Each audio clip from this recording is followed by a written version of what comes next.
Serangan besar-besaran mengguncang kota pelabuhan Ashdod saat 40 pos militer Israel dilaporkan hancur dalam satu malam. Serangan ini berasal dari rudal balistik yang ditembakkan Emirat Qomar sebagai balasan atas operasi militer Israel beberapa hari sebelumnya. Target utama yang dihancurkan adalah titik logistik dan pusat komando menengah.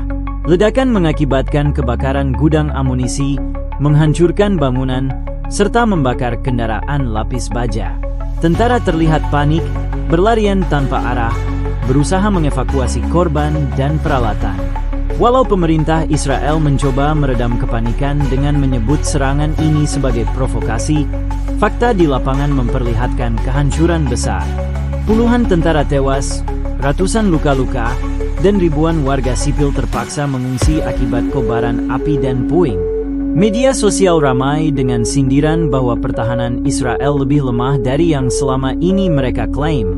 Bandara militer sempat ditutup, dan tagar Ashdod Down menjadi trending.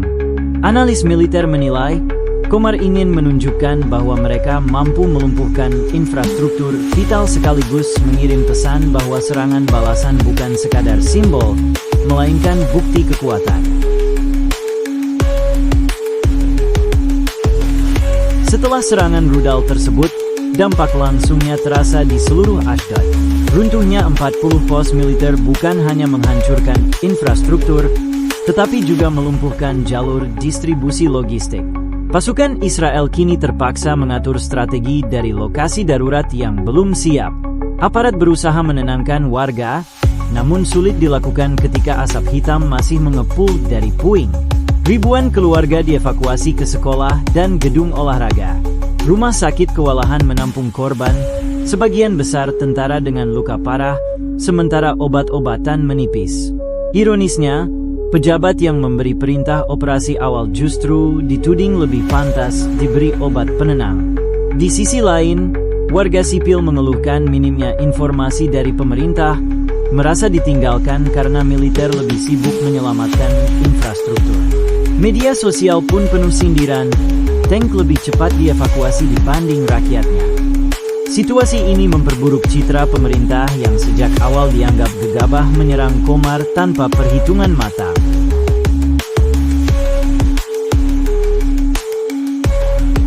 Pelabuhan Ashdod, yang selama ini menjadi pusat perdagangan vital, ikut lumpuh akibat dampak serangan rudal Qomar.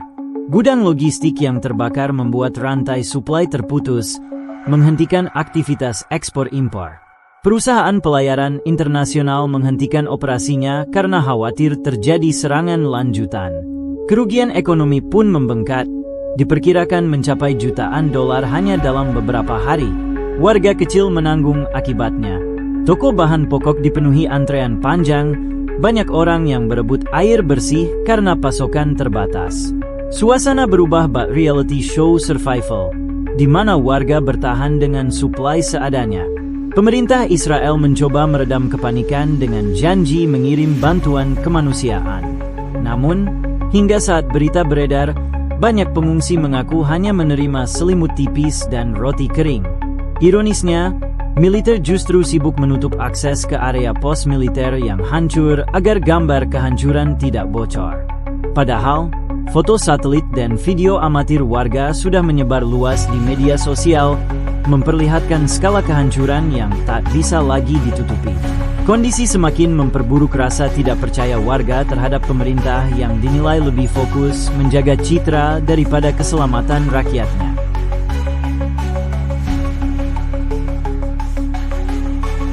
Dampak psikologis dari serangan ini juga sangat nyata. Sirene peringatan masih sering berbunyi, meskipun tidak ada serangan lanjutan. Anak-anak menangis ketakutan setiap kali mendengar suara keras, sementara para orang tua berusaha menenangkan keluarga dengan janji kondisi akan segera membaik. Namun kenyataan berbicara sebaliknya.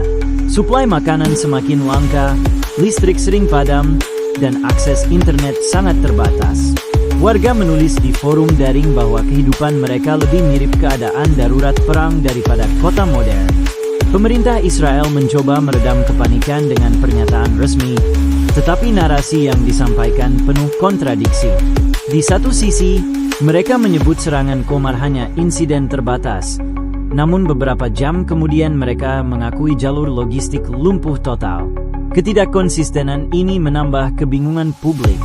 Jurnalis lokal menyindir bahwa rudal Qomar bukan kembang api tahun baru, melainkan tamparan keras bagi klaim pertahanan canggih Israel. Keadaan semakin menunjukkan bahwa sistem pertahanan yang selama ini dibanggakan ternyata rapuh dan tidak siap menghadapi serangan skala besar. Di dalam tubuh militer sendiri, kekacauan semakin terlihat. Banyak unit lapangan kehilangan komando setelah pos mereka hancur, membuat pasukan bergerak tanpa instruksi yang jelas. Sebagian tentara hanya berusaha menyelamatkan diri dan peralatan yang tersisa. Hal ini memperlihatkan kelemahan sistem komando terpusat yang sebelumnya dipromosikan sebagai salah satu yang paling canggih di kawasan. Pengamat militer bahkan menyindir bahwa walkie-talkie tukang parkir bisa lebih efektif daripada sistem komunikasi mereka. Sementara itu, oposisi di parlemen langsung memanfaatkan momen ini untuk menyerang pemerintah. Mereka menuduh keputusan menyerang Qomar sebelumnya dilakukan terburu-buru tanpa kalkulasi matang. Beberapa bahkan menuntut Menteri Pertahanan mundur. Namun pemerintah tetap bertahan, menyebut operasi awal itu sebagai langkah pencegahan. Komentar sinis pun muncul. Jika ini bentuk pencegahan, maka kehancuran 40 pos militer adalah pencegahan terhadap karir politik para pejabatnya sendiri. Situasi ini membuat rakyat semakin ragu akan kepemimpinan negara.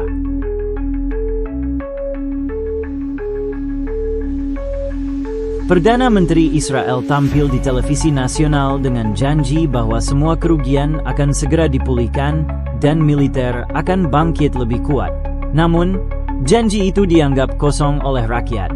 Banyak warga yang menuliskan komentar getir, "Kami lapar, listrik padam, air susah. Apa yang bangkit hanya retorika, bukan kehidupan kami."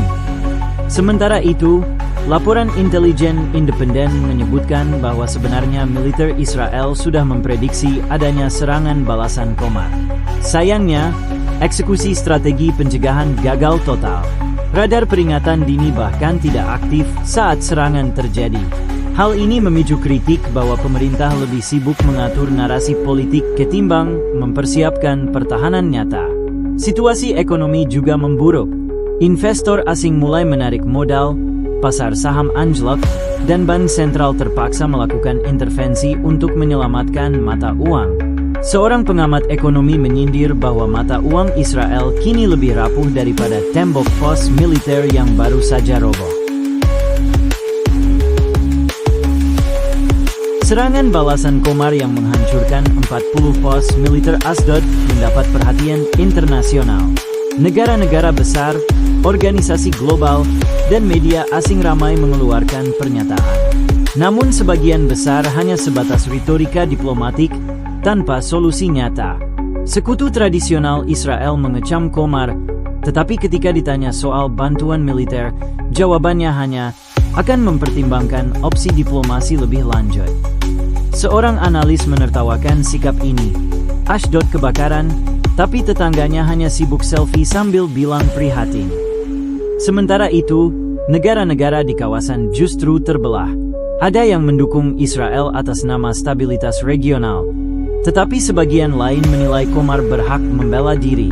Media internasional juga memperlihatkan kontras dengan menayangkan perbandingan.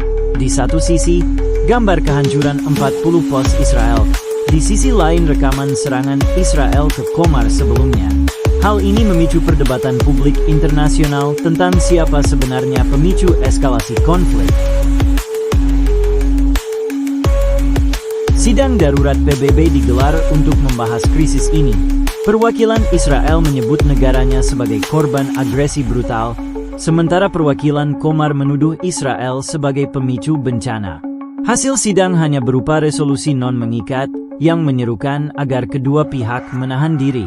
Hal ini menimbulkan komentar sinis bahwa jika PBB bisa menghentikan perang hanya dengan kata-kata, mungkin mereka sudah jadi motivator online.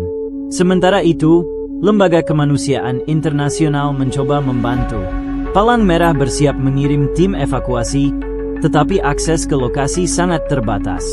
Organisasi lain menuntut dibukanya jalur aman bagi pengungsi, namun pemerintah Israel lebih sibuk menyensor berita dan menahan kritik internal. Seorang relawan berkomentar pedas, "Kami bawa obat dan makanan, tapi mereka lebih butuh tukang Photoshop agar kerusakan tidak kelihatan." Situasi ini menunjukkan jurang besar antara kebutuhan rakyat dan prioritas pemerintah. Di media sosial, reaksi global meledak. Tagar konflik ini mendominasi trending di berbagai negara. Netizen Barat mempertanyakan mengapa sekutu Israel tidak segera membantu, sementara di negara lain banyak yang mengejek kegagalan pertahanan Israel. Sebuah komentar viral menulis, 40 pos militer hancur, kalau ini sepak bola, skornya sudah 40-0. Israel tinggal ganti pelatih, maksudnya Menteri Pertahanan. Analis politik menilai peristiwa ini memberi pesan penting bahwa negara kecil pun mampu menunjukkan kekuatan signifikan jika diprovokasi. Serangan Qomar menjadi simbol bahwa kekuatan besar tidak boleh meremehkan lawan. Bahkan seorang pakar keamanan menyindir, Israel ingin mencari Hamas di Qomar, tetapi justru mendapat tiket trending internasional. Fenomena ini menegaskan bahwa perang modern bukan hanya tentang rudal dan senjata, tetapi juga tentang citra di mata dunia.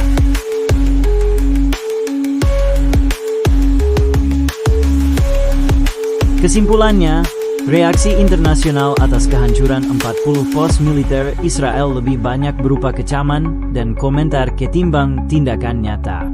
Israel kini menghadapi kenyataan pahit bahwa dukungan global tidak otomatis berarti bantuan konkret. Qomar di sisi lain berhasil memanfaatkan momentum ini untuk memperkuat citra sebagai pihak yang hanya membela diri. Dunia memang menonton, tetapi mayoritas hanya menjadi penonton pasif dalam drama konflik ini. Bagi rakyat Ashdod, kondisi tetap berat. Pasokan makanan menipis, listrik tidak stabil, dan trauma psikologis belum reda. Ribuan orang masih mengungsi tanpa kepastian kapan bisa pulang. Pemerintah Israel terus menjanjikan pemulihan, tetapi retorika tidak mampu menggantikan rasa aman yang hilang. Analis menilai bahwa peristiwa ini akan menjadi titik balik dalam dinamika politik dan militer kawasan, membuka babak baru ketegangan yang bisa mengarah pada perang terbuka jika tidak segera diredam.